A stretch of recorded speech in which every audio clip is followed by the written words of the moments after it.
మిత్రులారా,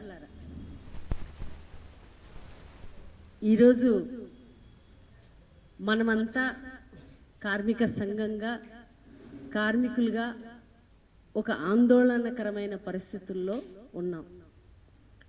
అంటే టీయూసీఐ ఆందోళనకర పరిస్థితుల్లో ఉన్నాం అని ఎందుకు చెబుతుంది అనే విషయానికి వస్తే, ఇక్కడ వచ్చినటువంటి మీరంతా కూడా కార్మికులు అంటే మన శ్రమశక్తిని ఖర్చు చేయగా లేదా అమ్ముకుంటే, మనమేం అమ్ముకోవట్లా, మన శ్రమశక్తిని ఉపయోగిస్తే ఒక వస్తువు తయారైతే దానికి ఒక వేతనాన్ని తీసుకుంటున్న శ్రమజీవులం కార్మికులం. చిన్న తట్ట మోస్తే ఒక రకమైన వేతనం ఉండొచ్చు, హోటల్లో పెద్ద పెద్ద సూపర్విజన్ చేస్తే ఉండొచ్చు, ఐటీ సెక్టార్లో పనిచేసే సాఫ్ట్వేర్ ఇంజనీర్లు కూడా తమ శ్రమశక్తిని ఖర్చు చేస్తున్న వాళ్ళే, దానికి వేతనం తీసుకుంటున్న వాళ్ళే. కాబట్టి అందరము వేతన జీవులం, కార్మికులం. కాబట్టి టీయూసీఐ సంస్థ ఎట్లా ఆవిర్భవించింది, దానికి ఉన్న నేపథ్యం ఏమిటి? ఇప్పుడు ఇందాక కార్మిక చట్టాల గురించిన క్లాస్ చెప్పుకున్నాం. ఆ క్లాసులో కార్మికులకి చాలా అద్భుతమైన భవిష్యత్తు ఉంది, జీవితం ఉంది అని ప్రభుత్వం చెబుతుంది, మోడీ చెప్తున్నాడు. కార్మిక సంఘాలుగా అద్భుత జీవితం కాదు, కార్మిక సంఘాలని సమాధి చేసేటువంటి చర్యలని ప్రభుత్వాలు చేపడుతున్నాయి అని చెప్తున్నాం.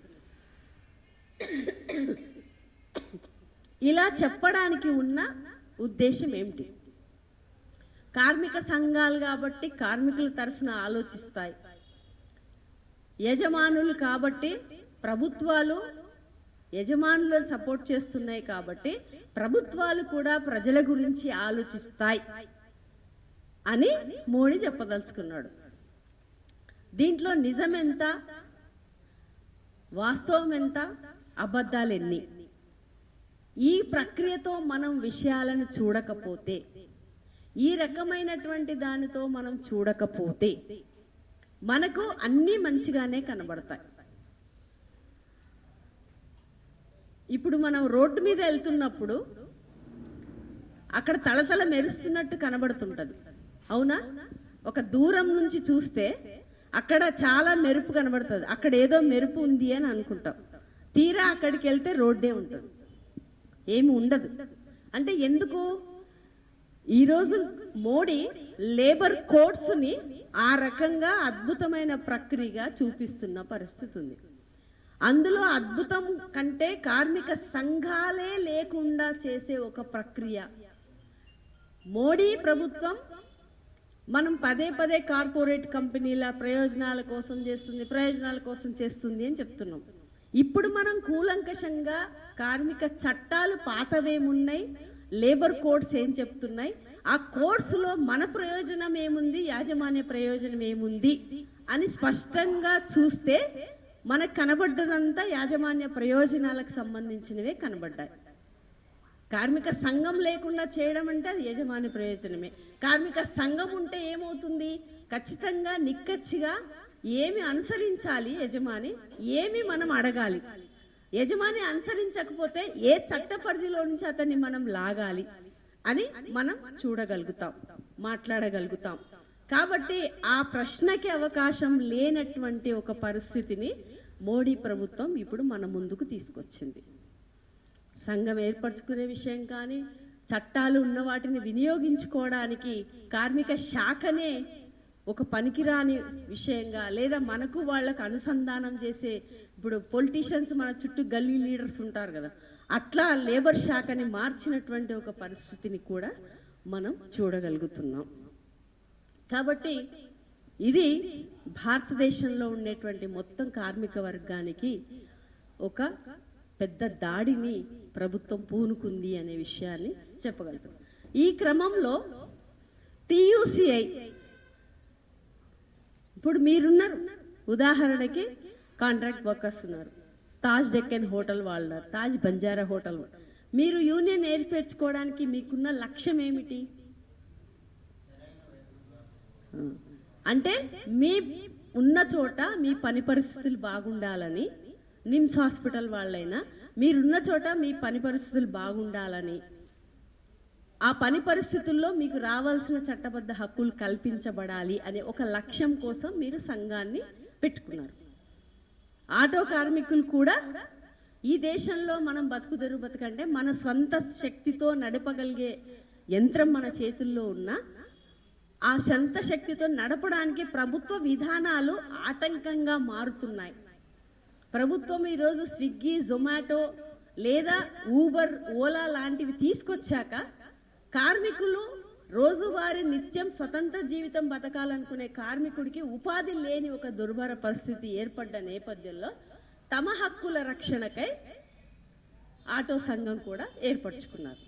ఆ క్రమంలో అనేక విషయాల మీద పోరాటాలు చేస్తున్న పరిస్థితి. అంటే ఎవరైనా, ఏ కార్మికుడైనా ఒక సంఘాన్ని కావాలని కోరుకున్నాడు అంటే వాళ్ళ లక్ష్యం వాళ్ళకున్న చోట మంచి బాగు పరిస్థితులు ఉండాలి అని. టీయూసీఐ కూడా మేము ఇట్లా వేస్తాం అట్లా వేస్తాం అని చెప్పే సంఘమా, లేదా టీయూసీఐకి కూడా లక్ష్యాలు ఉన్నాయా? లక్ష్యం, టీయూసీఐ లక్ష్యం ఏమిటి? ఎందుకోసం పనిచేస్తుంది? మీకు ఒక కంపెనీలో ఒక చోట మీకు ఒక సంఘాన్ని ఏర్పరచుకోవడానికి మీకు లక్ష్యం ఉన్నట్టుగానే టీయూసీఐ సంస్థకు కూడా ఈ దేశంలో ఉండే కార్మిక వర్గాన్ని లేదా ప్రపంచంలో ఉండే కార్మిక వర్గాన్ని సంఘటితం చేస్తూ ముందుకు తీసుకెళ్ళడానికి లక్ష్యం అనేది ఉంది. ఆ లక్ష్యాన్ని ఏ ప్రాతిపదిక మీద నిర్మించుకుంది టీయూసీఐ? ఇందాక మీకు చెప్పినట్టే మన చుట్టూ ఉండే పరిస్థితులు లేదా మనం పనిచేస్తున్న చోట ఉన్న పరిస్థితులు అన్నీ కూడా సమాన పద్ధతిలో ఉన్నాయా?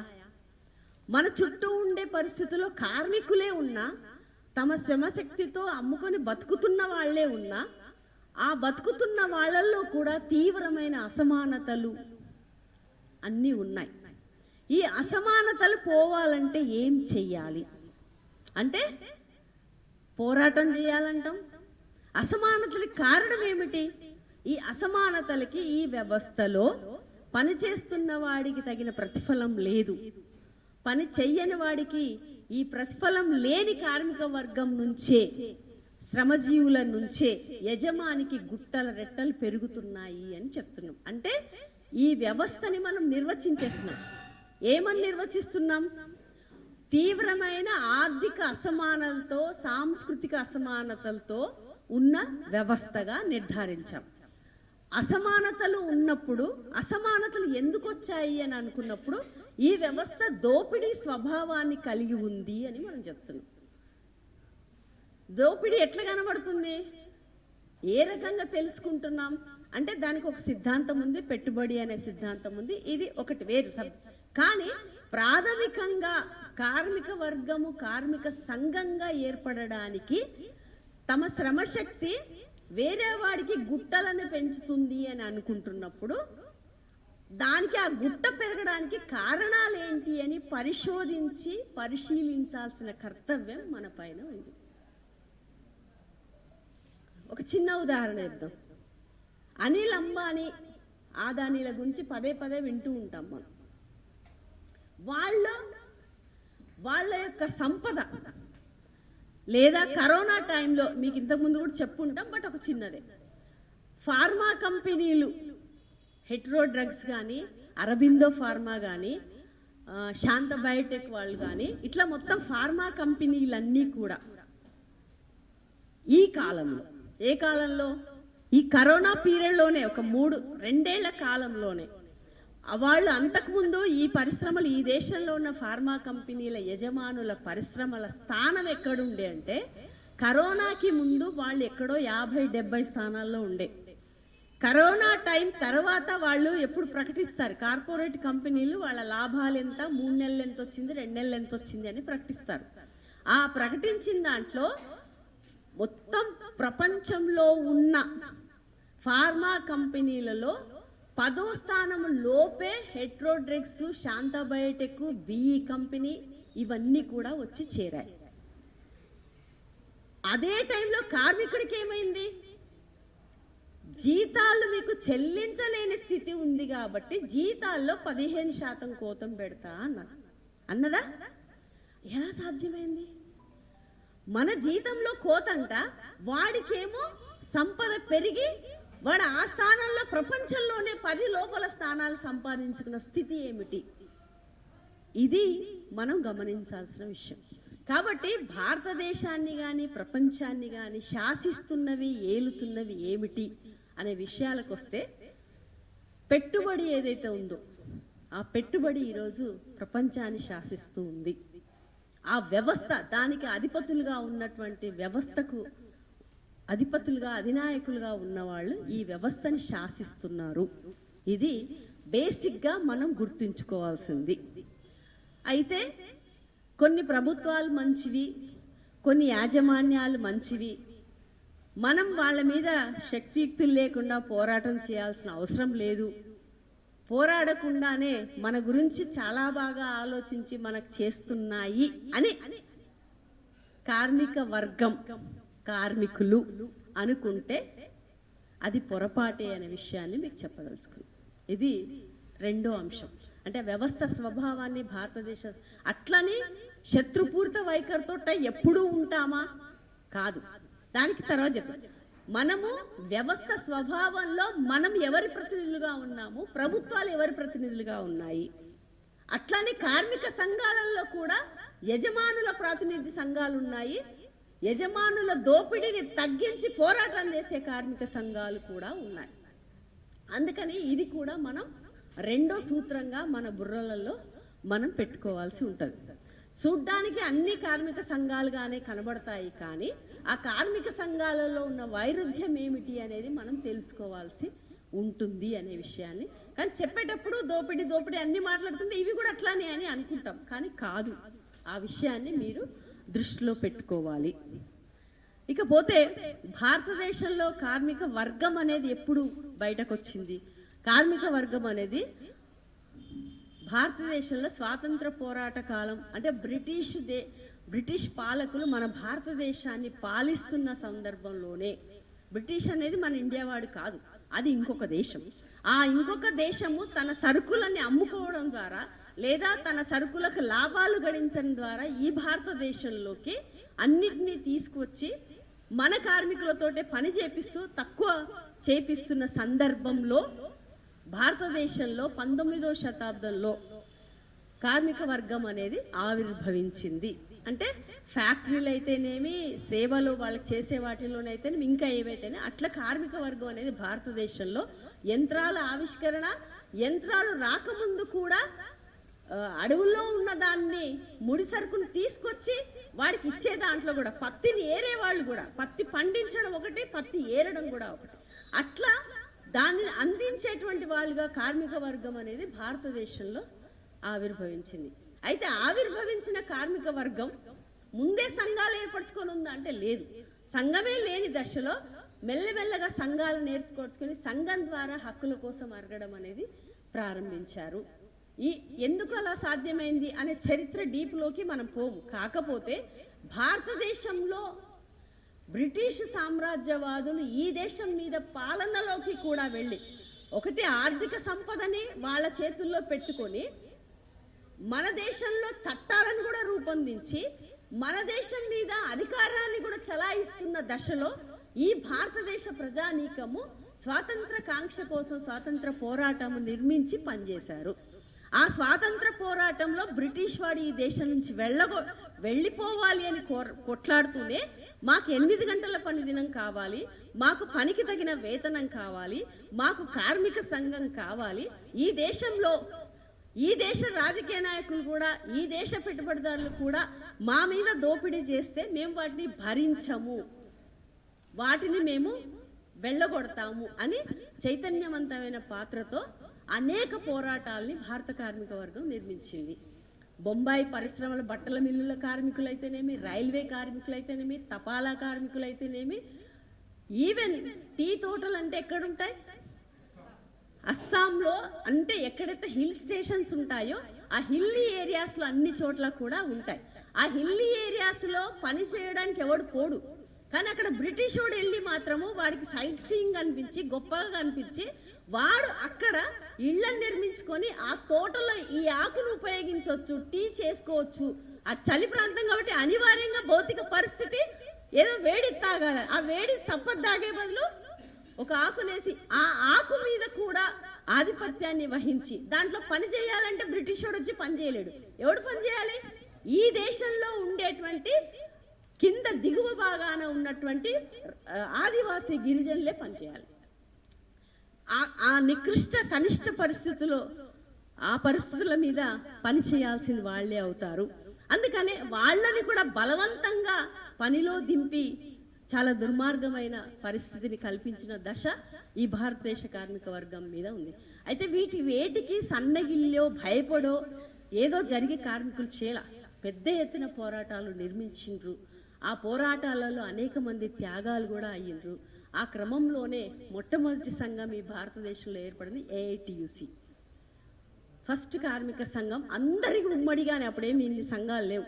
అంటే కార్మిక పరిశ్రమల్లో పనిచేస్తున్న అన్ని రంగాల కార్మికులు ఏఐటియుసి అనే సంఘం కింద పనిచేస్తున్న క్రమంలో ఎప్పుడైతే 1947లో బ్రిటిష్ వాడు ఈ దేశం నుంచి వెళ్ళిపోయాక ఆ వెళ్ళిపోయిన కాలంలోనే వెంటనే కాంగ్రెస్ పార్టీ దీన్ని చీల్చి ఐఎన్టీయూసీ అనే సంఘాన్ని ఏర్పరిచింది. ఫస్ట్ ఏఐటీసీ అంతా మొత్తం కార్మికులను రిప్రజెంట్ చేస్తుంటే అందులో ఉన్న వాళ్ళే అధికార మార్పిడి లేదా మనము రాజకీయ స్వాతంత్రం బుర్జ్వాలకు వచ్చిన రాజకీయ స్వాతంత్రం వచ్చిన తర్వాత అక్కడ ఆ మార్పిడిలో మన సంఘము ఏఐటీయూసీ ఐఎన్టీయూసీ అనే సంస్థలు అనేవి 1947 తర్వాత ఏర్పడ్డాయి. ఆ తర్వాత కూడా అధికారంలో ఉండే అధికారులకు కనుసన్నల్లో ఉండే సంఘాలు డెవలప్ అయ్యాయి. మతం ప్రాతిపదిక మీద ఈ దేశంలో కార్మికులను కూడా విభజన చేసి, కులం ప్రాతిపదిక మీద కార్మికులను కూడా విభజన చేసే సంఘాలు ఒక్కొక్క పేరుతో బయటికి వచ్చాయి. ఆ క్రమంలోనే బిఎంఎస్ వచ్చింది, ఆ క్రమంలోనే హెచ్ఎంఎస్ కూడా వచ్చింది, తర్వాత సిఐటియు కూడా వచ్చింది. అట్లా కార్మిక సంఘాలు అనేవి వస్తున్నాయి. సరే, ఇది ఒక ప్రాతిపదిక. మరి భారతదేశంలో బ్రిటిష్ వాడు వెళ్ళిపోయాక, ఈ భారతదేశంలో బ్రిటిష్ వాడు వెళ్ళిపోయాక మొత్తం ప్రపంచంలో ఉన్న సామ్రాజ్యవాదులు అంటే బలిసిన దేశాలు, పెట్టుబడిదారు దేశాలు ఈ దేశం నుంచి మొత్తం వెళ్ళిపోయాయా లేదా? వెళ్ళిపోలేదు అంటున్నాం మనం. టీయూసీ ఏమంటుందంటే వెళ్ళిపోలేదు.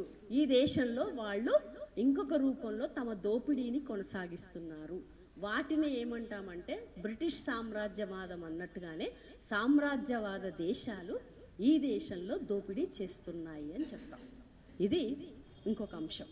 అంటే మన టీయూసీ దేనికి వ్యతిరేకంగా కూడా పోరాడుతుందంటే దోపిడీకి వ్యతిరేకంగా పోరాడుతూ సామ్రాజ్యవాద దేశ విధానాలకు వ్యతిరేకంగా కూడా మనం పోరాడతాం. అవి ఏ రూపంలో వ్యక్తమవుతున్నాయి మన దేశంలో అంటే ప్రభుత్వ రంగ పరిశ్రమలనే లేకుండా చేస్తున్నాయి, అసమాన ఒప్పందాలని చేసుకుంటున్నాయి, ప్రపంచ వాణిజ్య సంస్థ పేరుతో, ప్రపంచ బ్యాంకు పేరుతో, ఇంకొక పేరుతో అవి కొన్ని సంస్థలను ఏర్పరిచి అంతర్జాతీయ ఒప్పందాలలో తీవ్రమైన అసమాన ఒప్పందాలను చేసుకుని వాటి ద్వారా ఈ దేశ కార్మిక వర్గాన్ని దోచుకుంటున్నాయి. ఎట్లా ఏంటి ఒకటే ఎగ్జాంపుల్ చెప్పుకుందాం అంతే. ఇప్పుడు విశాఖ ఉక్కు ఉందా, అది ప్రభుత్వ రంగ సంస్థ. నష్టాలు వస్తున్నాయి అనే పేరుతో ఆ సంస్థని ప్రైవేటు వాళ్ళకి అప్పగించారు. మన హైదరాబాద్ నగరంలో కూడా ఐడిపిఎల్ కానీ ఆల్విన్ సంస్థ కానీ ఇవన్నీ ప్రభుత్వ రంగ సంస్థలే ఒకప్పుడు. ఆ ప్రభుత్వ రంగ సంస్థలు పనిచేయట్లేదన్న పేరుతో వాటిల్లో ప్రైవేటు పెట్టుబడులను విచ్చలవిడిగా అమలు చేసే ఒక విధానాన్ని చేశారు. భారతదేశంలో ఇందాక కార్మిక సంఘం ఉండాలంటే 51% కార్మికుల్లో మన సభ్యత్వం ఉండాలి అని ఉంది కదా. ఈడ కూడా ఎవడన్నా ప్రపంచ బ్యాంక్ పెట్టుబడులు పెట్టాలంటే 49% విదేశీ పెట్టుబడులు ఉండొచ్చు, 51 మన ఇండియన్ పెట్టుబడులు వచ్చు. ఇప్పుడు ఆ 51 అనే గీటరాయిని తీసేసి 100% కూడా విదేశీ ప్రత్యక్ష పెట్టుబడులు ఈ దేశంలో పెట్టచ్చు అనే ఒప్పందాన్ని భారతదేశ పాలకులు చేశారు. సో ఇలాంటి ఒప్పందాలకు వ్యతిరేకంగా, సామ్రాజ్యవాద విధానాలకు వ్యతిరేకంగా మన సంఘము పోరాటం చేస్తుంది. ఇది ఒకటి మనం దృష్టిలో పెట్టుకోవాల్సిన విషయం. ఇంకొక విషయం కూడా ఏంటంటే ఇదేమో మన అచ్చంగా మన ఫ్యాక్టరీలకు సంబంధించిన విషయం. రెండో విషయం కూడా ఏంటంటే ఇప్పుడు మొన్నటిదాకా గాజా మీద జరిగింది మీరు చూశారు కదా, పాలస్తీనా మీద జరిగింది చూశారు కదా. ఏంటి, తన ఆధిపత్యంలోకి ఆ దేశంలో ఉన్న ఆయిల్ వనరుల సంపదని తన గుప్పిట్లో పెట్టుకోవడానికి అమెరికా ఎంత అతలాకుతలం చేయాలో చేసింది. ఇప్పుడు రీసెంట్గా కాలు దువ్వుతా ఉంది వెనిజులా మీద. వెనిజులాలో కూడా ఆందోళన జరుగుతుంది. అంటే ఏంటి, అంతర్జాతీయంగా కూడా దేశాల మధ్య ఈ సామ్రాజ్యవాద దేశాలు తమ దోపిడీని కొనసాగించుకోవడానికి యుద్ధాలు అనేవి చేస్తూ ఉంటాయి. ఆ యుద్ధాలలో మానవ హననానికి కూడా పాల్పడుతుంటాయి. మానవ హననం అంటే మనుషుల్ని ధ్వంసం చేసేటువంటి ప్రక్రియకు, వాటికి వ్యతిరేకంగా కూడా మన టీయూసీఐ నిలబడుతుంది. మన ఆశయాలలో అది ఇంకొకటి. కాబట్టి సామ్రాజ్యవాదాన్ని వ్యతిరేకిస్తున్నాము అంటే ఏ వ్యవస్థ కోసం అడుగుతున్నాం మనం? ఎస్, మన జీతం పెరగాలి, మన పరిస్థితులు, మనకి సౌకర్యవంతమైన పరిస్థితులు ఉండాలి, అంతేనా మన లక్ష్యం? కాదు. ఈ సామ్రాజ్యవాద దోపిడైపోవాలంటే ఏ వ్యవస్థ కావాలని కోరుకుంటుంది టీయూసీ అంటే సామ్యవాద సమాజం కావాలంటుంది. అంటే సోషలిస్ట్ సమాజం. సోషలిస్ట్ సమాజం అంటే ఏమిటి?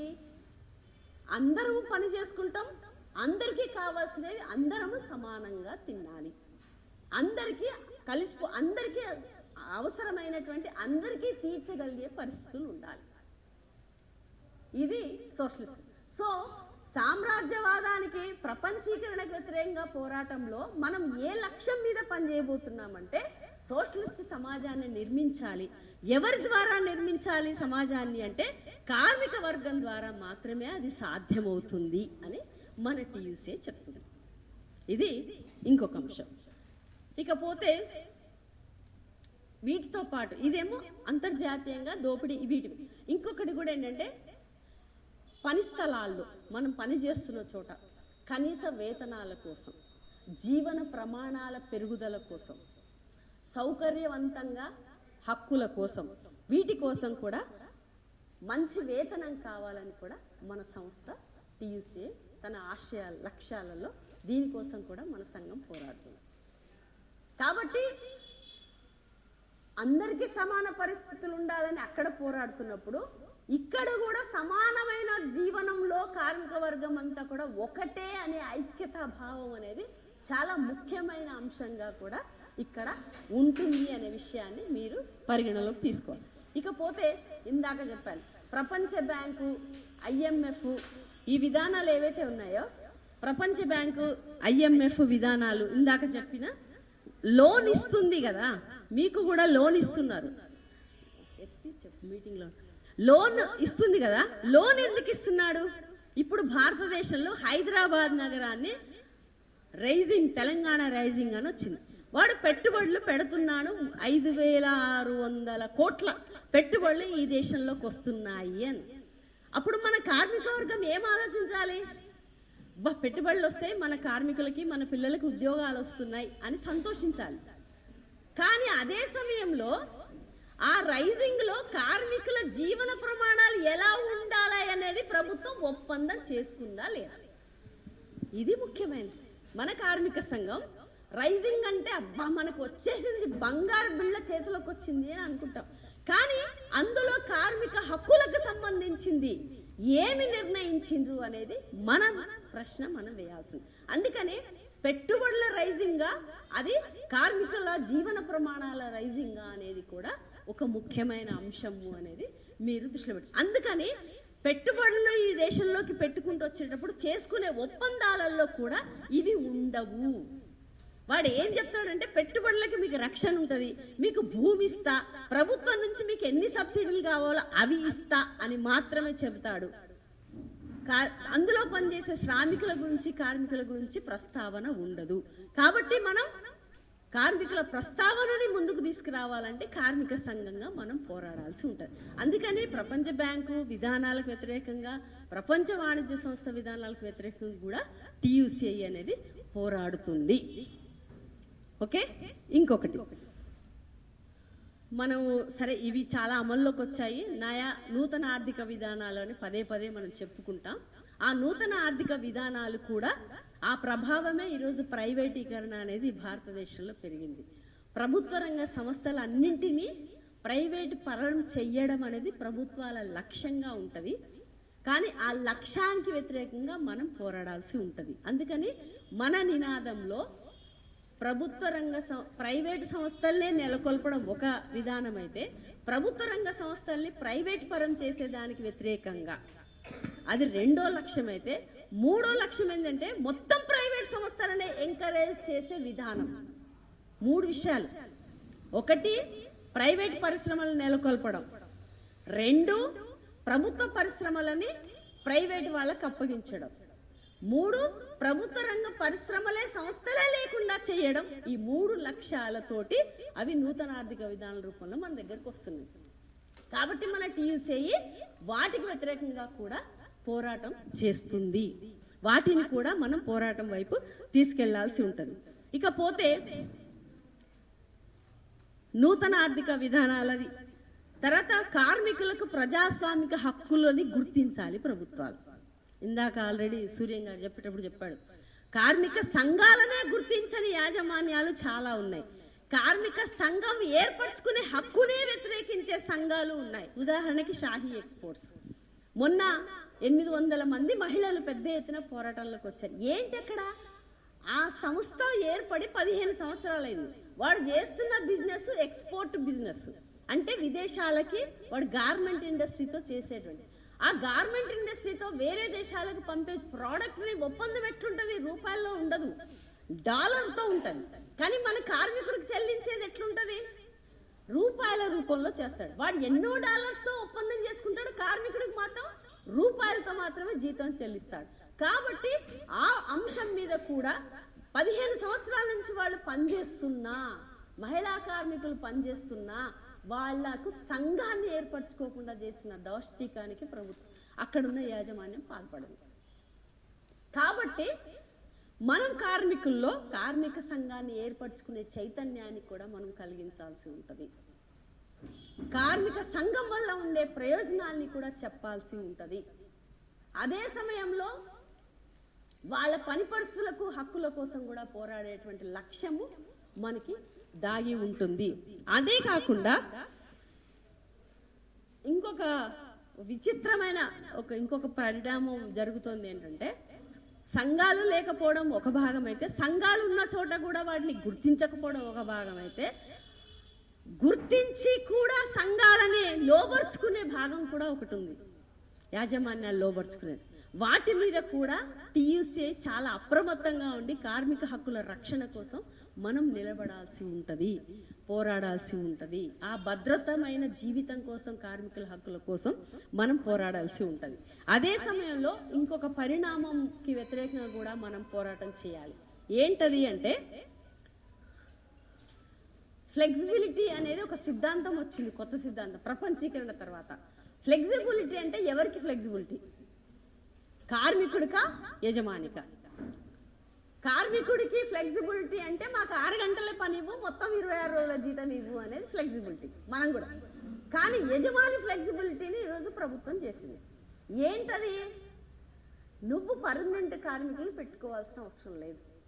నువ్వు నీ సంస్థలో రోజువారీ వేతనం తీసుకునే వర్కర్లని, అంటే క్యాజువల్ వర్కర్లని, కాంట్రాక్ట్ వర్కర్లని పెట్టుకోవాలి అని చెప్పడం ఫ్లెక్సిబిలిటీ. అట్లాగే ఎప్పుడు పడితే అప్పుడు యజమాని తొలగించడానికి అవకాశాలు ఉండాలి, తొలగించే అవకాశం ఉండాలి అనేది అది ఫ్లెక్సిబిలిటీ. సో ఆ ఫ్లెక్సిబిలిటీ సిద్ధాంతాన్ని కూడా ప్రభుత్వం ఈరోజు తీసుకొచ్చింది. ఆ ఫ్లెక్సిబిలిటీకి వ్యతిరేకంగా పోరాటం మనం చేయడం అంటే స్థిరమైన జీవితం కోసం మనం పోరాడుతున్నట్టు, శాశ్వతమైన భద్రతమైన ఉద్యోగం కోసం, జీవనం కోసం మనం పోరాడుతున్నట్టు.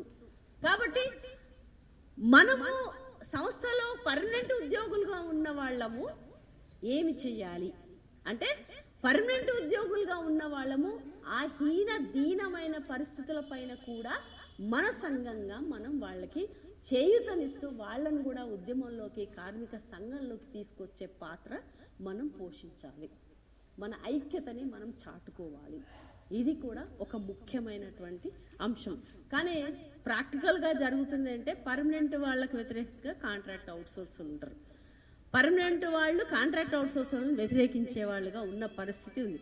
ఇక్కడే మీది మాది ఒకటే జీవితం, నీకు పెన్షన్ లేకుండా అయ్యింది, మాకు పెన్షన్ పెట్టిండ్రు, ఈ జీవితంలో మనమంతా కార్మిక వర్గమే అని చెప్పేటువంటి దాన్ని మనం తీసుకెళ్ళి చేయాలి. కాకపోతే పర్మనెంట్ వాళ్ళు అంత ఈజీగా కలవరు.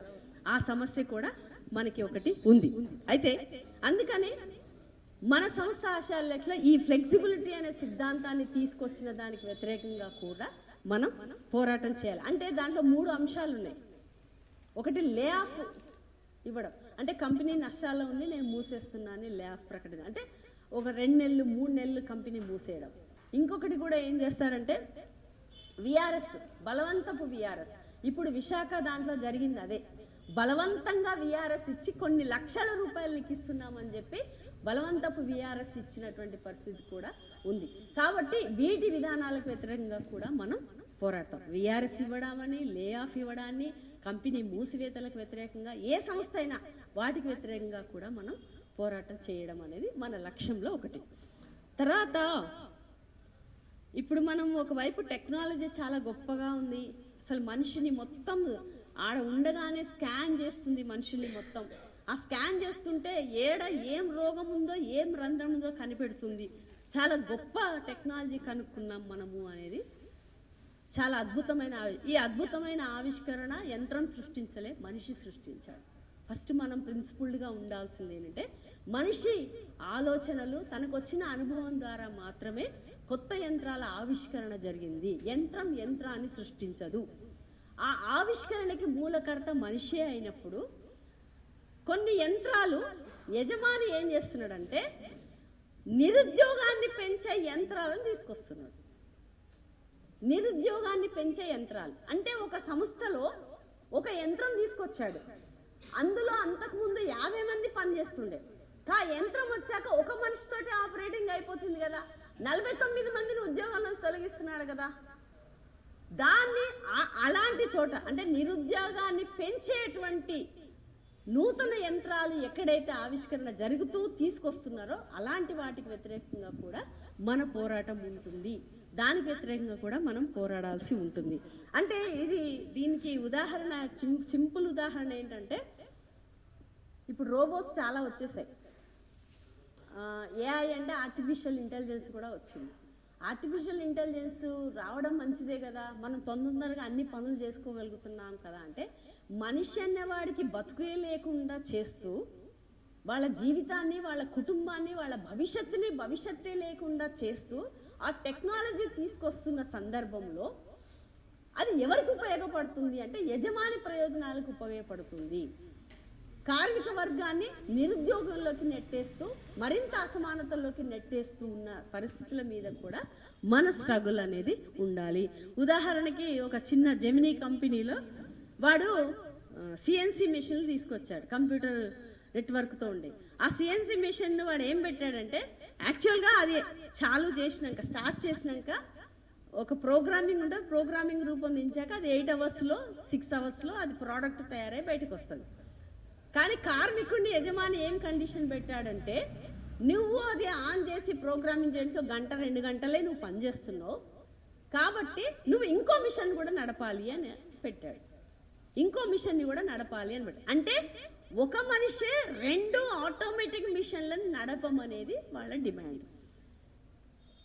మనిషి 8 గంటలే పని చేయాలని ఉంది కదా, 2 మిషన్లు నడపాలని చట్టంలో ఎక్కడ లేదు కదా అని మనం గొడవ చేసి ఒక మనిషి ఒక మిషన్ 8 గంటలు పని చేయడానికి మనం గొడవ చేసి దాన్ని నిలుపుకున్నాం. అంటే ఎట్లుంటుంది అంటే ఉదాహరణ చెప్తున్నాం. యజమాని ఇప్పుడు ఐడియల్ అయిపోతాడు కదా, ఆన్ చేసినాక ఇప్పుడు కాఫీ తయారవడానికి నువ్వు 10 లీటర్ల కాఫీ తయారవ్వాలి, టీ పొడి కాఫీ పొడి అన్నీ కలిపి పెట్టినా కూర్చుంటావు, మిషన్ ఆన్ చేస్తావు. చేసినాక అట్లాంటి 10 మిషన్లు పెడతా అంటాడు. 10 మిషన్లు ఏకకాలంలో చెయ్యాలి అంటాడు. ఒకటే మనిషిని 10 మిషన్లు ఆర్గనైజ్ చేయమంటాడు. అంటే పని భారం నీకు పెరుగుతుందా లేదా? ఒకవేళ ఒక మిషన్ కాఫీ పాడైనా, ఒక మిషన్ ప్రోడక్ట్ పాడైనా నేరం ఎవరి మీద వేస్తున్నాడు? నీ మీద వేస్తున్నాడు. ఇది ప్రమాదం. సో ఇందుకని కూడా మనము నిరుద్యోగాన్ని పెంచేటువంటి నూతన యాంత్రీకరణ, మోడర్నైజేషన్ ఇవన్నీ కూడా ఇంటర్నేషనల్ అంతర్జాతీయ ఒప్పందాల వెలుగులో ఇక్కడున్న యాజమాన్యాలు వాళ్లకు లొంగి చేస్తున్న వాటికి వ్యతిరేకంగా కూడా మనం పోరాటాన్ని చేయవలసి ఉంటుంది. ఇది ఇకపోతే ఇదంతా ఒక భాగం అయితే కాంట్రాక్టు ఇంకొక పరిణామం కూడా ఇప్పుడు దాన్ని మోడీ ఇంకా స్థిరత్వం చేశాడు. ఏంటంటే అసంఘటిత రంగ కార్మిక వర్గం ఉన్నారు మనకి, వాడికి చాలా సంక్షేమం ఇస్తున్నా అని చెప్తున్నాడు. కానీ సంక్షేమాలన్నీ తీసేసిండు. తీసి ఏం చేసిండు, నీ భద్రతకి నువ్వే కారణంగా ఉండాలి, నీ నిర్లక్ష్యం వల్ల నీకు ప్రమాదం జరుగుతుంది, నీ నిర్లక్ష్యం వల్ల నీకు కాలు ఇరిగింది, కాబట్టి ఆ సోషల్ సెక్యూరిటీ, ఆ మెడికల్ ఫెసిలిటీకి నువ్వే పెట్టుకోవాలి అనేటువంటి ఒప్పందాన్ని మోడీ చేశాడు. అంతకుముందు ఏముండింది, కార్మికులు పెద్ద ఎత్తున అసంఘటిత రంగంలో ఆటో కార్మికులు కానీ, భవన నిర్మాణ కార్మికులు కానీ, కాంట్రాక్ట్ కార్మికులు కానీ, ఇతర రంగాల్లో పనిచేసే అన్ని రకాల కార్మికులు నాకు జీవనం ఇస్తావా లేదా, నాకు భద్రత ఇస్తావా లేదా, నాకు రక్షణ ఇస్తావా లేదా అని పోరాడుతున్నారు. ఆ రక్షణ భద్రత ఇంతే ఉందా షా అని సున్నా పెట్టేటువంటి పని ఇక్కడ జరుగుతుంది. కాబట్టి ఇక్కడ ఏంటంటే కాంట్రాక్టు అవుట్సోర్స్ వ్యవస్థని, శాశ్వత ఉద్యోగాలని రద్దు చేసి కాంట్రాక్ట్ అవుట్సోర్స్ వ్యవస్థని, తర్వాత ఇంకొక వ్యవస్థని శాశ్వత ప్రాతిపదిక కాకుండా ఫిక్స్డ్ టర్మ్ కాంట్రాక్ట్, అంటే ఈ పీరియడ్లోనే నీ ఉద్యోగము నీకు ఉంటుంది, ప్రతి సంవత్సరం నీకు పెంచేటువంటి ఈ విధానానికి వ్యతిరేకంగా కూడా మన టీయూసీఐ పోరాడుతుంది. అందుకని శాశ్వత ఉద్యోగాలు కావాలి అనే డిమాండ్ ఏదైతే ఉందో, మాకు పర్మనెంట్ చేయాలనే డిమాండ్ కోసం కూడా మన టీయూసీఐ పోరాటం చేస్తుంది. అందుకని ఇంకొక విషయం కూడా ఏంటంటే, నిజమే మనిషి పని చేస్తున్న కాలం ఒక 50 ఏళ్ళు 20 ఏళ్ళు పనిచేసిన మనిషి స్టార్టింగ్లో ఉద్యోగం చేసేటప్పుడు అంత శక్తి ఉండదు. ఆ 20 ఏళ్ల కాలంలో అది ఉడిగిపోతూ ఉంటుంది, ఆ శక్తి తగ్గిపోతూ ఉంటుంది. ఇది ఒక భాగం. ఒక యంత్రాన్ని కనుక్కున్నప్పుడు మనిషికి సుఖం కావాలి కదా, సమాజంలో సుఖం ఇవ్వగలగాలి కదా. సుఖం ఇవ్వకుండా 8 గంటల నుంచి 12 గంటలు పని చేయించే దృక్పథం ఏదైతే ఉందో దానికి వ్యతిరేకంగానే కదా మేడే ఆవిర్భవించింది, దానికి వ్యతిరేకంగానే కార్మిక వర్గం పోరాటం చేసింది. కాబట్టి మనం ఏం అడుగుతున్నాము అంటే, టీయూసీఐ ఇది ప్రపంచవ్యాప్తంగా వస్తున్న డిమాండ్. కానీ మీకు తెలియాల్సిన ఒక పెద్ద జోక్ విషయం ఏంటంటే, ఈ ఆటోమోటివ్ కంపెనీలు అన్ని చోట్ల కూడా 12 గంటలు పనిచేస్తున్నాడు. నాట్ ఓన్లీ ఇండియా, వరల్డ్ వైడ్గా కార్మిక వర్గంతో 12 గంటలు 14 గంటలు పని చేపిస్తున్నాడు. పని నడుస్తుంది.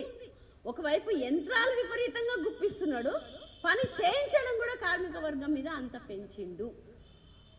కాబట్టి కార్మిక సంఘాల డిమాండ్ మన టీయూసీఐ అంటే వారానికి 6 రోజులు డ్యూటీ ఉండాలి, వారానికి 5 రోజులు ఉండాలి, 6 గంటల పని ఉండాలి అనే స్ట్రగుల్ అనేది మనది. ఇప్పుడున్న పరిస్థితుల్లో ఇంత టెక్నాలజీ డెవలప్ అయిందన్న పరిస్థితులు అవి ఉండాలి అని చెప్పి మనం డిమాండ్ చేస్తున్నాం. ఇంకొకటి కూడా ఏంటంటే, ప్రపంచవ్యాప్తంగా అంటే కార్మికుల వర్గానికి ప్రయోజనం చేకూరాలి, దోపిడీ పోవాలి, సోషలిస్ట్ సమాజం రావాలి అని కోరుకునే ప్రపంచవ్యాప్తంలో ఉన్న కార్మిక సంఘాలు కూడా ఉంటాయి కదా. ఆ కార్మిక సంఘాలతో మన టీయూసీఐ కూడా అనుసంధానం చేసుకుని ప్రపంచవ్యాప్త కార్మికోద్యమాలలో కూడా మన టీయూసీఐ భాగస్వామ్యాన్ని పెంచుకోవాలి. దానికి నిర్దిష్ట ఉదాహరణ మొన్న పూణేలో జరిగిన అంతర్జాతీయ ఆటోమోటివ్ వర్కర్స్ కాన్ఫరెన్స్ జరిగింది. ఆ అంతర్జాతీయ సెమినార్కి ఆటో రంగ ప్రొడక్ట్స్ అంటే కారు, బెంజ్ కార్లు, ఇవన్నీ బిఎండబ్ల్యూలు, వరల్డ్ వైడ్గా అందులో పనిచేసే కార్మికుల సమ్మేళనం జరిగింది. ఆ సమ్మేళనంలో అన్ని దేశాల్లో ఏ కార్మికులు ఎంత దుర్భర పరిస్థితిని ఎదుర్కొంటున్నారన్న విషయాలపైన కూడా అక్కడ చర్చ జరిగింది. కలిసి మనం పోరాటం చేయాలనే నిర్ణయం కూడా జరిగింది. అట్లా బొగ్గు గని కార్మికులకు కూడా అంతర్జాతీయ కార్మిక సంఘం అనేది ఒకటి ఉంది. అట్లా మనకు అంతర్జాతీయంగా అట్లాంటి పాత్ర కూడా టీయూసీఐ పోషించాలి అని తన లక్ష్యాల్లో రాసుకుంది. ఇకపోతే బాల కార్మిక వ్యవస్థకు సంబంధించి దాని నిర్మూలన కోసం కృషి చేయాలి. నిర్మూలన చేయాలంటే కాదు, నిర్బంధ ఉచిత విద్య అనే ఏదైతే లక్ష్యం ఉందో, కాబట్టి 14 సంవత్సరాల వయసు కలిగిన వాళ్ళందరికీ హై స్కూల్లో ఖచ్చితంగా విద్యను అందించాలి అనే లక్ష్యం కోసం కూడా టీయూసీఐ పనిచేస్తుంది. సో ఆటోమేటిక్గా బాల కార్మిక వ్యవస్థని నిర్మూలించే వైపుగా మనం పోతుంది అనేది. ఇకపోతే రైతుల పోరాటాలు, మనం ఎట్లయితే కార్మికుల దోపిడీకి గురవుతున్నామో రైతాంగం కూడా దోపిడీకి గురవుతుంది. కాబట్టి రైతుల పోరాటాలకి, ప్రజల సమస్యలకు పోరాటాలకి, అట్లాగే కార్మిక వర్గ పోరాటాలకి కూడా మనం పాల్గొంటాం, మద్దతునిస్తాం, సంఘీభావం తెలుపుతాం. మన టీయూసీ ఆ వైపుగా కూడా మద్దతునిస్తూ వాళ్ళ ఐక్యత కోసం కృషి చేస్తుంది. ఇకపోతే ఇంకొక విషయం ఏంటంటే లింగ వివక్ష అనేది కూడా పరిశ్రమలో కొనసాగుతుంది. కుల మత వివక్షతలు కూడా ఉన్నాయి. అంటే ఉదాహరణకి ఏంటంటే లింగ వివక్ష భవన నిర్మాణ రంగంలో లింగ వివక్ష ఉంది. అదే సమయంలో ఫ్యాక్టరీలలో కూడా లింగ వివక్ష ఉంది. అక్కడ మేనేజర్ స్థాయిలో ఉండేది మహిళలు ఉండరు. బాత్రూమ్లు క్లీన్ చేసేవాళ్ళు లేదా మెషిన్ నడుపుతున్న వాళ్ళకి పక్కన వస్తువులు అందించే వాళ్ళు, దాన్ని శుభ్రం చేసేవాళ్ళు మహిళలు ఉంటారు. అంటే ఇప్పుడు సాఫ్ట్వేర్లో మహిళలే పెద్ద పోటీ పడుతున్నారు. కానీ పరిశ్రమల దగ్గరకు వచ్చేసరికి ఆ తేడాలు మనకు ఉంటాయి. అట్లాగే మీరు ప్యాకింగ్ ఇండస్ట్రీ తీసుకోండి. ప్యాకింగ్ ఇండస్ట్రీ, పురుషులు పనిచేసే ప్యాకింగ్ ఇండస్ట్రీలో ఉండే జీతాలకి మహిళలు పనిచేస్తున్న ప్యాకింగ్ ఇండస్ట్రీలో ఉండే జీతాలకి చాలా వ్యత్యాసం ఉంటుంది. అక్కడ లింగ వివక్ష కొనసాగుతుంది. యంత్రమైన లింగ వివక్షని కొనసాగించే సమాజం ఉంది కాబట్టి ఆ యంత్రం ఎవరి చేతుల్లో ఉందో ఆ వివక్షతోటే ఆ సమాజంలో ఉండే ప్రజలు చూస్తారు. కాబట్టి అక్కడ కూడా లింగ వివక్ష అనేది ఎక్కడైతే పని స్థలాల్లో ఎదురైతే దానికి వ్యతిరేకంగా కూడా టీయూసీ ఉండాలి. ఇందాక చెప్పుకున్నాం, మనం కార్మికులము అన్నప్పుడు పని చేస్తున్న వాళ్ళము మన శ్రమని అమ్ముకుంటున్న వాళ్ళు. మన మధ్య మత కులాల చిచ్చెందుకు? నేను పలానా బాపన కులం నుంచి వచ్చినా కాబట్టి నాకు గొప్ప పరిశ్రమ ఏమంటారు, గొప్ప జ్ఞానం ఉన్నట్ట. నేను మిషన్ తిప్పుతున్నా, నేను ఆటో నడుపుతున్నా, నువ్వు ఆటో నడుపుతున్నావు, మన ఇద్దరం ఆటో నడుపుతున్న కార్మికులు. మన మధ్య ఈ కులం సమస్య ఏంటి? మన మధ్య మతం సమస్య ఏంటి? ఈ మతం గొప్పది, ఆ మతం గొప్పది అనే చర్చ ఏంటి? కాబట్టి మనం దేనికోసం పోరాడతామంటే కుల మత వివక్షని చూపించే భౌతిక సామాజిక పరిస్థితులకు వ్యతిరేకంగా, మన సంస్థల్లో కూడా అలాంటివి జొప్పించకుండా ఉండడానికి వ్యతిరేకంగా మనం పోరాటం చేస్తాం. ఆ వివక్షతలు లేని, అసమానతలు లేని లేదా దౌర్జన్యపూరిత వాతావరణం లేని వాటికి వ్యతిరేకంగా కూడా మన టీయూసీ పోరాటం చేస్తుంది. ఇంకా పోతే భారతదేశము మెజారిటీ మతం పేరుతో మరీ పర్టికులర్గా మనం తీసుకోవాల్సిన నినాదం, మనమంతా హిందువులమే. హిందూ మతం ఇంకో మతాన్ని కించపరచని అని చెప్పట్ల, ముస్లిం మతం ఇంకో మతాన్ని కించపరచండి అని చెప్పట్ల, క్రిస్టియన్ మతం ఇంకో మతాన్ని కించపరచమని చెప్పట్ల. కానీ మెజారిటీ మతం పేరుతో ఈ దేశంలో హిందూ మతం, హిందుత్వం, హిందూ మతం అన్నది మతం తప్పు కాదు, హిందుత్వం పేరుతో, హిందూ మతం పేరుతో హిందువుల మధ్య కూడా మాలమాదిగలని గుళ్ళోకి ఆహ్వానించని, గుళ్ళోకి రానివ్వని దశలో భారతదేశం ఉందా లేదా చెప్పండి. ఉందా? వాళ్ళకు కొన్ని గుళ్ళు ఏర్పాటు చేశారు. ఇదే హిందూ మతం. వాళ్ళకి సపరేట్ గుళ్ళు, బాపనోళ్ళకి సపరేట్ గుళ్ళు, ఇంకొక సపరేట్ గుళ్ళు వచ్చేసినాయి. అంటే ఈ దేశంలో హిందూ మతం కింద ఉన్న కులాలందరికీ కుల దేవతలు, కుల వాటి ఆచార వ్యవహారాలు వచ్చేసాయి. కానీ ఈ ఉన్న పరిస్థితి మీద మా మతమే గొప్పది అనే పక్క వాళ్ళని శాసించేటువంటి ఒక దుర్మార్గ పరిస్థితులు మన దేశంలో దాపురించాయి. పక్క మతాన్ని కించపరిచే దుర్మార్గ పరిస్థితులు దాపురించాయి. మతాన్ని కించపరిస్తే ఓకే, తిండి మీద, ఆహారం మీద నువ్వు ఫలానా మతం కాబట్టి నువ్వు ఎద్దు మాంసం తింటున్నావు. ఎద్దు మాంసం తినేటోళ్ళు ఈ దేశంలో ఎందుకు? ఆవుని పూజించేది హిందువులు కాబట్టి నువ్వు ఆవుని తింటున్నావు కాబట్టి. కానీ ఒక విచిత్రం తెలియాల్సింది మీకు ఏంటంటే, వాళ్ళ తన రాజకీయం కోసం ఆవుల మీద బిజినెస్ చేసిన వాళ్ళు ఎవరు తెలుసా? ఆవుల మన దేశంలో తక్కువ తింటారు చెప్పాలంటే, కానీ ప్రపంచంలో దానికి ఒక పెద్ద మార్కెట్ ఉంది ఆవు మాంసానికి. అసలు విదేశాలలో విపరీతంగా తింటారు. ఆ పెద్ద మార్కెట్ అధిపతులు ఎవరంటే హిందూ మతాన్ని పూజిస్తున్నామని చెప్పేవాళ్ళే అధిపతులు. కొన్ని కోట్ల రూపాయల్ని అక్కడికి ఎక్స్పోర్ట్ చేసుకుంటూ కోట్ల మాంసాన్ని ఎగుమతి చేస్తూ బతుకుతున్నటువంటి వాళ్ళు. మనం ఒక మతానికి వ్యతిరేకంగా లేము. మన ఆలోచనల్లో మత భావన జొప్పిస్తున్న దానికి వ్యతిరేకంగా, తప్పుడు పద్ధతిలో మన అనుసరింపజేస్తున్న వాటికి వ్యతిరేకంగా, సాంస్కృతికంగా కూడా వాటికి వ్యతిరేకంగా మనం ఉండాలి. గిరిజన ప్రాంతాలలో ఫుల్గా తినరు. మేము షాక్ అయిపోయినాం, నిజంగా చెప్తున్నా. మా అనుభవంలో ఒక చిన్నది చెప్తా, టైం 10 నిమిషాలే ఉంది నాకు, చెప్తా. మేము చింతపండు అక్కడ దొరుకుద్ది, పనసకాయలు ఉంటాయి కదా, పెద్ద పెద్ద జాక్ ఫ్రూట్, ఇంత పెద్ద చెట్లు ఉంటాయి. అసలు అవి చూసి మనకి ఇక్కడ దొరకవు కదా. మేము విలేజ్ క్యాంప్కి స్టూడెంట్స్గా ఉన్నప్పుడు పోతే అవి తినే పళ్ళు కదా, అట్లా వదిలేసిండ్రేంది అనుకున్నాం. చింతపండు విపరీతంగా దొరుకుతుంది, కానీ మాకు పెట్టిన అన్నం ఏంటి తెలుసా, ఇప్పుడు మారిన పరిస్థితి. 15 ఏళ్ల కిందట ఎంత పల్చగుందంటే ఆ రసము, అసలుగా నీళ్ళులో చింతపండు గింత వేసి పిసికి అదే చారు మాకు. ఎందుకు ఈ ఉదాహరణ చెప్తున్నా అంటే, ఎందుకు అసలు వాళ్లకు పాలు గేదెవి పిండుకొని చాయ్ చేసుకోవాలి అని తెలియని అజ్ఞాన జీవితం వాళ్ళకి. అంత అజ్ఞానమైన బతుకుతున్న వాళ్ళు. మరి ఇంత టెక్నాలజీ డెవలప్ అయిందిగా, ఇదే హైదరాబాద్ నగర్లో 25-30 అంతస్తుల బిల్డింగ్లు వేసినాయి కదా, మరి అక్కడ ఏంది ఆ గడు పరిస్థితి? అంటే ఇలాంటి అజ్ఞానంగా మనలో ఉన్న విషయాలని దాంట్లో వీటిని జొప్పించి నిన్ను కూసబెడుతున్నారు. ఒక గదిలో బంధించి మతం పేరుతో, కులం పేరుతో బంధిస్తున్న పరిస్థితులు ఉన్నాయి. కార్మిక వర్గం వీటికి వ్యతిరేకంగా నిలబడాల్సి ఉంది. కుల మత హిందూ మతం పేరుతో, ఇలా మెజార్టీ మతం మాదుందనే పేరుతో చేస్తున్న వాటికి వ్యతిరేకంగా కూడా మన టీయూసీఐ పోరాటం చేస్తుంది. అందుకని ఆ వివక్షతలకు వ్యతిరేకంగా కూడా, అణచివేతకు వ్యతిరేకంగా కూడా చేస్తుంది. ఇంకొకటి కూడా ఏంటంటే, విపత్తులు జరుగుతాయి కదా, అంటే ఏమంటారు, కొన్ని కరువు ప్రాంతాలు, ఫ్లడ్స్, వరదలు ఇలాంటివి వచ్చిన చోట కూడా మన టీయూసీఐ తప్పనిసరిగా ఆ మానవ సమాజానికి సహకరించే పాత్రని టీయూసీఐ పోషిస్తుంది. అట్లాగే మన భారతదేశంలో హక్కుల కోసం పోరాడుతున్న క్రమంలో రైతులు పోరాటం చేస్తున్నారు. దేనికి? నాకు దున్నుతున్న వాడికి నాకు భూమి కావాలని, లేదా నా రైతు పనిచేస్తున్న దానికి ప్రభుత్వం గిట్టుబాటు ధర ఇవ్వట్లేదు అనే పోరాటాలు ఏవైతే జరుగుతున్నాయో, వర్గ పోరాటాలు, సంపద కావాలి అనే జరిగే పోరాటాలన్నిటికీ కూడా మన టీయూసీఐ మద్దతు ఇవ్వడం కాదు, మనం నాయకత్వం వహించాలి వాటికి అని మన టీయూసీఐ చెప్తుంది.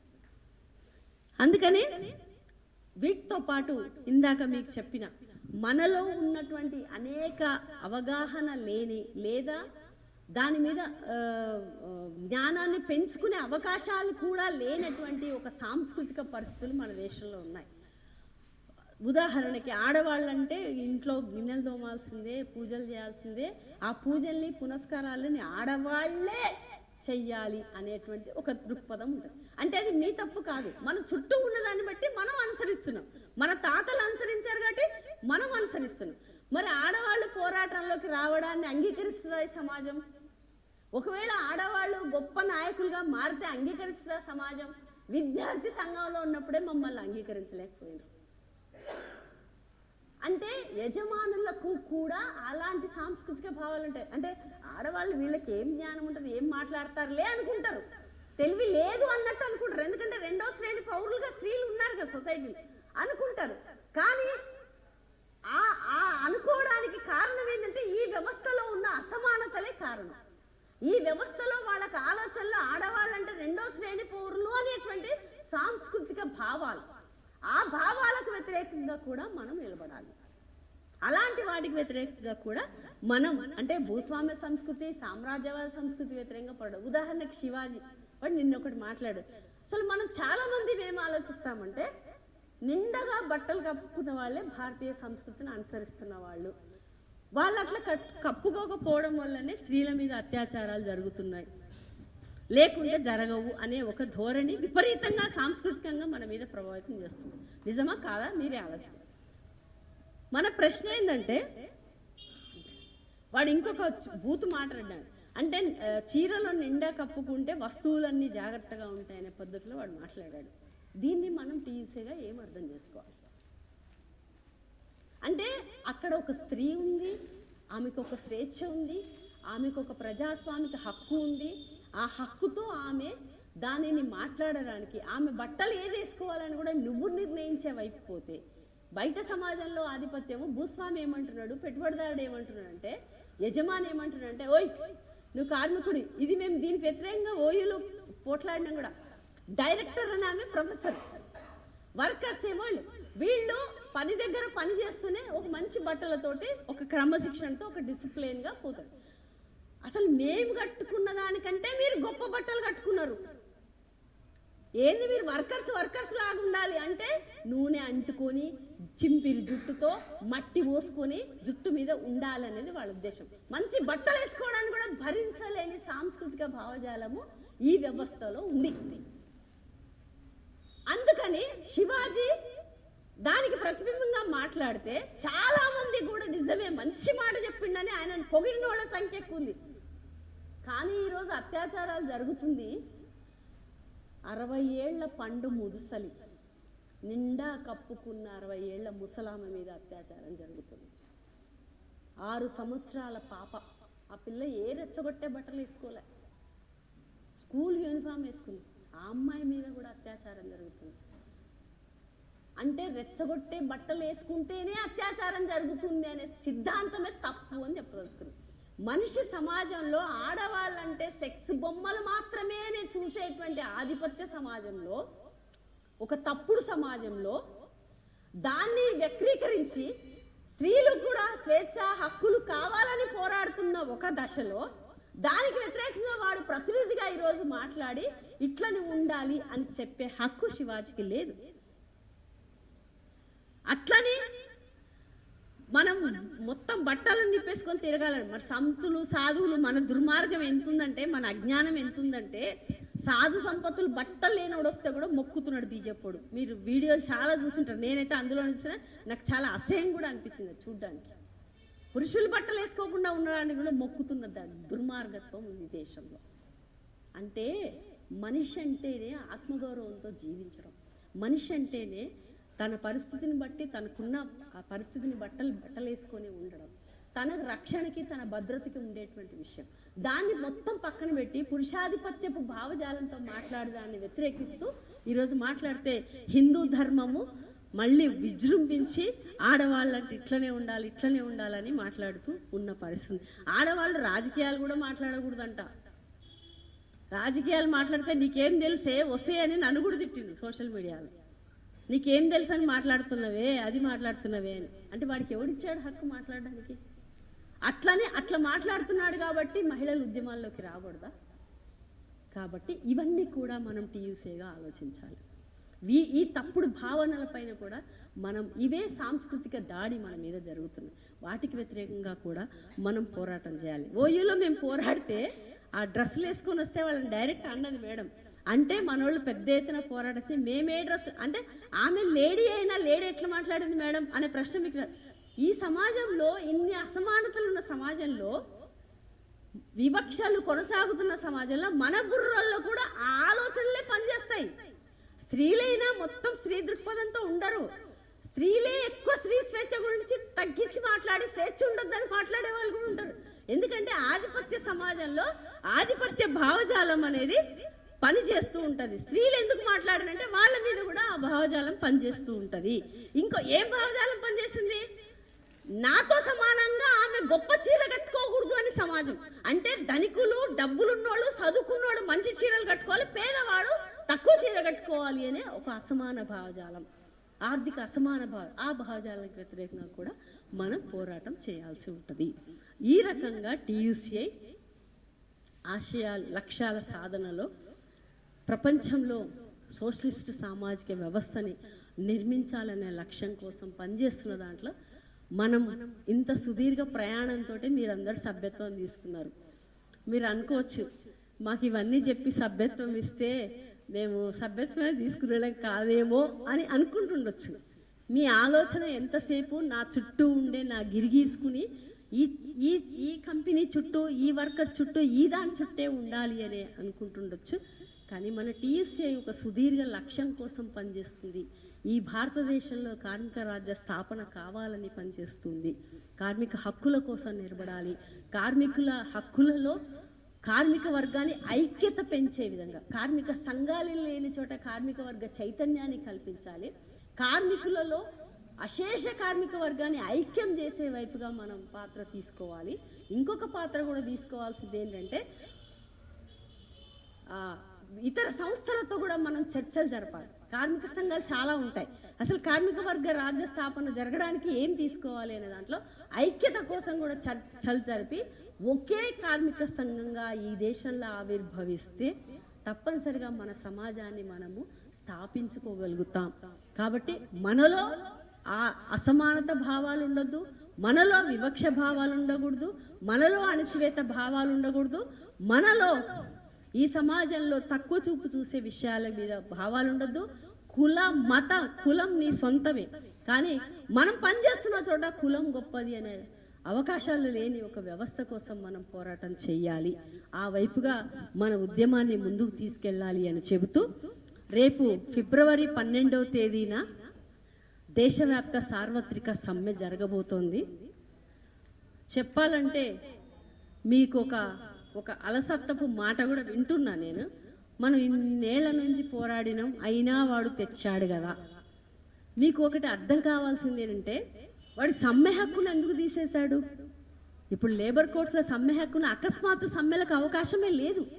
ఎందుకు తీసేశాడు?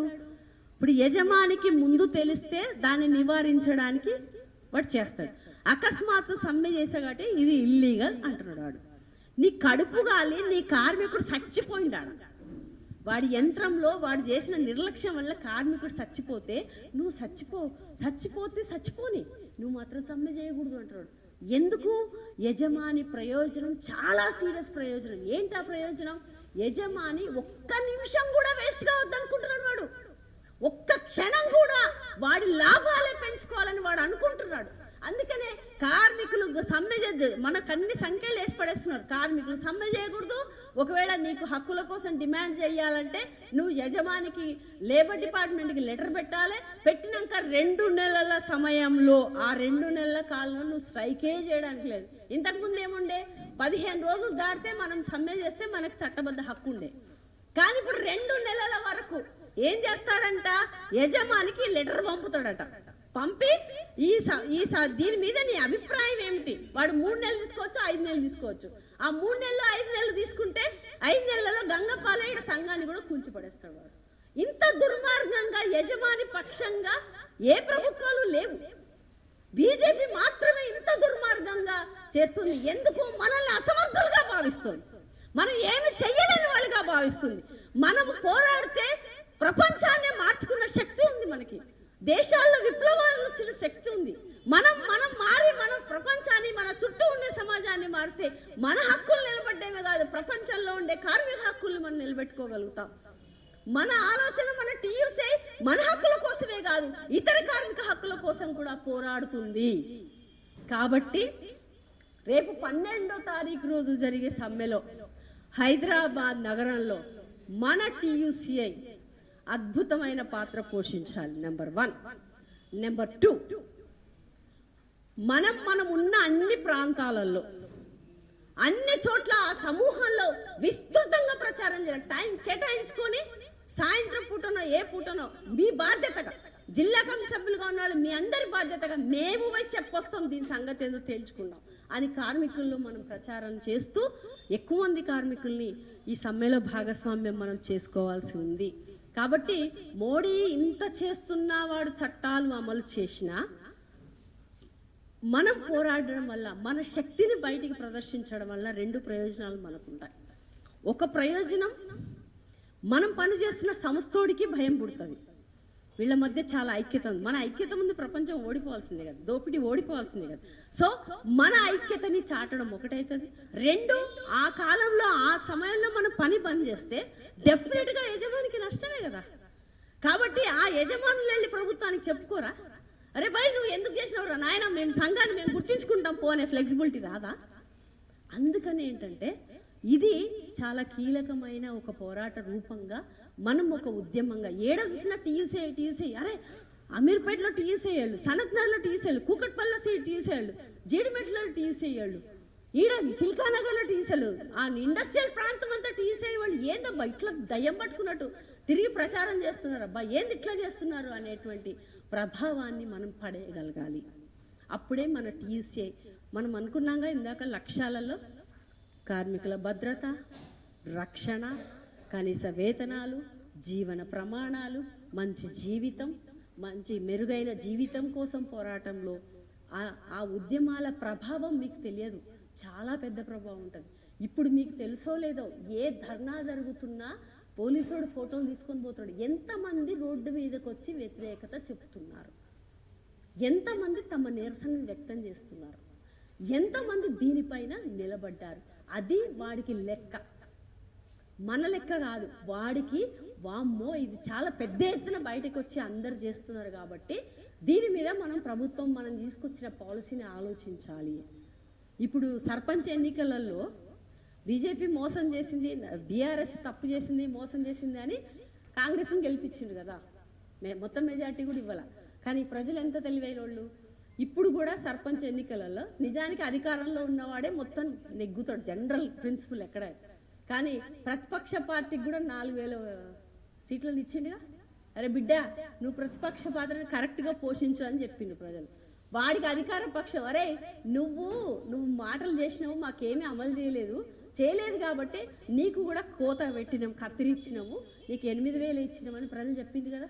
చెప్పిన దానిని ప్రతిపక్షాన్ని ఎంటబడాలి, మా కార్మికుల హక్కుల కోసం నిలబడతావా లేదా అని మనం మాట్లాడాలి, అధికార పక్షాన్ని కూడా వెంబడించాలి. అదే పోరాటాలు సమ్మెళల వల్ల వచ్చే ప్రయోజనం.